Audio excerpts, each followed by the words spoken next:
Hi friends, कैसे हो आप लोग। स्वागत है आपका अपने channel math research centre Aryan sir पर। तो फ्रेंड्स, आज मैं फिर से लेके आया हूँ एक कहानी। जो पहला एपिसोड था एक गलती पड़ी भारी, उसी का दूसरा एपिसोड है। तो चलिए शुरू करते हैं। वहाँ पहुँचकर हम दोनों ने बाबा को सारी घटना बताई कि क्या हो रहा है। बाबा ने हमारी बात ध्यान से सुना और कहा, जाओ यह बाल्टी उठाकर सामने से पानी भरकर ले आओ। दीपक ने थोड़ी हैरानी भरी नजरों से बाबा की तरफ देखा और फिर हम दोनों उस कुएं से पानी लेकर आ गए। बाबा ने थोड़ा सा पानी एक डब्बे में रखा और न जाने कौन से मंत्र पढ़ने लगे। बाबा ने लगभग 5 मिनट तक मंत्र फूंक कर उस पानी को हमारे हाथ में दिया और कहा, जाओ पूरे कमरे में इसको छिड़क देना। किसी तरह से आज की रात बिता लो और कल हम इसका समाधान कर देंगे, क्योंकि कल मंगलवार है और हम मंगल या इतवार को ही यह सब देखते हैं। हमने बाबा को बार बार कहा कि बाबा आप एक बार हमारे साथ घर चल के देख लो, फिर हम आपको वापस छोड़ देंगे, लेकिन बाबा जाने को तैयार नहीं हो रहे थे। बाबा ने कहा, कल आप लोग यहाँ मुझे लेने आना, हम कल ही देख लेंगे। बाबा की बात सुनकर मैंने दीपक के घर पर फोन करके बताया तो फिर दीपक के पापा ने बाबा से बात करी और फिर बाबा आने को तैयार भी हो गए। बाबा ने अपना थोड़ा सामान अपने झोले में लिया और फिर हम बाबा को लेकर थोड़ी देर में ही दीपक के घर पहुंच गए और उसके घर पहुंचते ही बाबा ने घर के सभी लोगों को कहा, तुम सब लोग अब थोड़ा दूर हट जाओ और इस कमरे का दरवाजा बंद कर दो। सब लोगों ने ऐसा ही किया। सब कमरे से बाहर निकल आए और कमरे का दरवाजा बंद कर दिया। बाबा जो अपने साथ जल लेकर आए थे, मंत्र फूंक कर उन्होंने उस जल को कमरे के चारों तरफ छिड़कना शुरू कर दिया। बाबा बाहर से ही कमरे की दीवारों और हर जगह जल छिड़क रहे थे। यकीन मानो यह अविश्वसनीय और अकल्पनीय लग रहा था, क्योंकि बाबा जैसे जैसे जल छिड़क रहे थे वैसे वैसे मानो दीवारों से एक धुआं उठ रहा था और चारों तरफ धुआं सा हो गया। बाबा ने कहा, जिस भी आत्मा या शक्ति ने इस लड़की के अंदर प्रवेश कर रखा है वो बहुत ज्यादा शक्तिशाली है और बहुत खतरनाक है। यह सुनकर दीपक बहुत डर गया और उसने जाकर सीधा बाबा के पैर पकड़ लिए। फिर दीपक ने बाबा से कहा, बाबा किसी भी तरह से आप मेरी पत्नी को बचा लो बस। बाबा ने दीपक को अपने दोनों हाथों से उठाया और हल्की मुस्कान से कहा, कुछ नहीं होगा, बस तुम लोग थोड़ा दूर रहो अभी। इतना कहकर बाबा ने कमरे का दरवाजा खोल दिया और फिर अंदर का दृश्य देखकर वहां खड़े सभी लोगों की रगों में चलता खून मानो जम सा गया, क्योंकि अंदर हमने देखा दीपक की पत्नी यानी शिवानी अपने उल्टे हुए बेड पर बैठी हुई थी और अपने दोनों हाथ से उठाकर कांच मुंह में डालकर कांच चबा रही थी और उसके पूरे मुंह से खून बह रहा था, या फिर यूं भी कह सकते हैं कि शिवानी के पूरे शरीर से खून बह रहा था। उस समय बाबा ने उस कमरे के अंदर अब वही जल छिड़कना शुरू करा और मंत्र पढ़ने लगे। बाबा जैसे जैसे वो कमरे के अंदर भी जल छिड़क रहे थे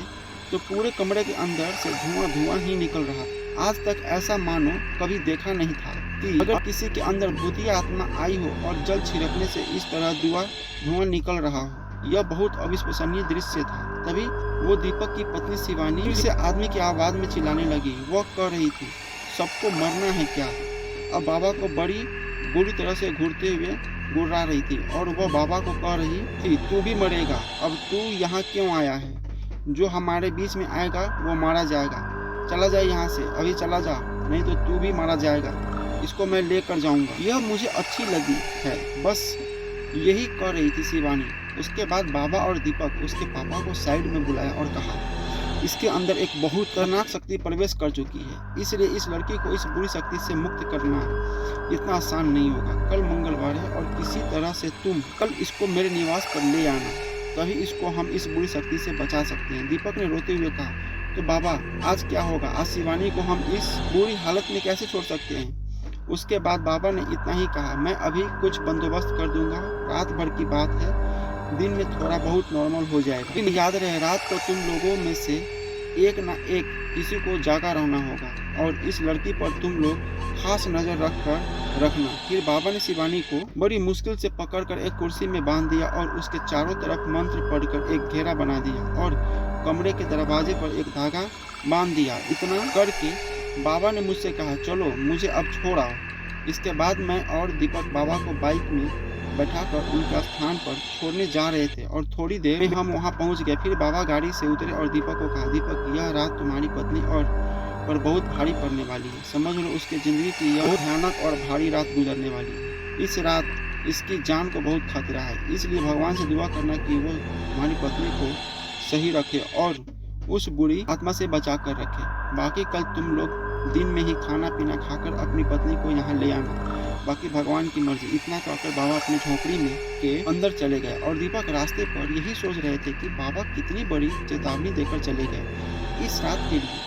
यही सब बातें करते हुए हम लोग पहुंचे तो दीपक कमरे के अंदर गया तो वहाँ ऐसा लग रहा था कि दो आदमी आपस में बात कर रहे हो। आदमियों की बात करने की आवाज़ आ रही थी, लेकिन बाबा ने कहा था कि ना तो शिवानी को कोई छूना और ना ही कोई उसको खोलना, बस वहीं पर जगह पर रहकर उस पर नज़र रखनी थी।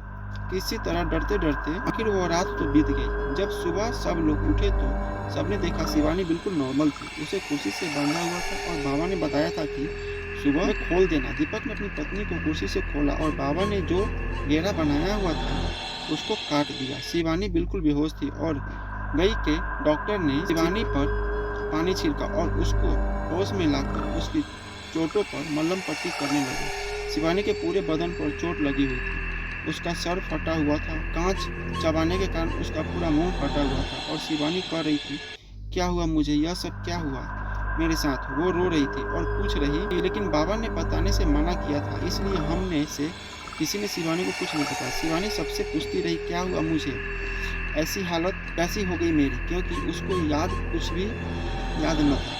वो रात वाली घटना के बारे में और बाबा के कहे अनुसार दीपक और दीपक के घर वाले सब खाना पीना खाकर दिन में ही शिवानी को लेकर बाबा के निवास पर पहुंच गए, पर हमने देखा बाबा तो अपनी झोपड़ी में है ही नहीं। इसके आगे की कहानी अगले एपिसोड में है। तो फ्रेंड्स, कैसा लगा स्टोरी प्लीज़ कमेंट करके बताइए और हमारे चैनल को सब्सक्राइब कीजिए। मिलते हैं अगले स्टोरी में।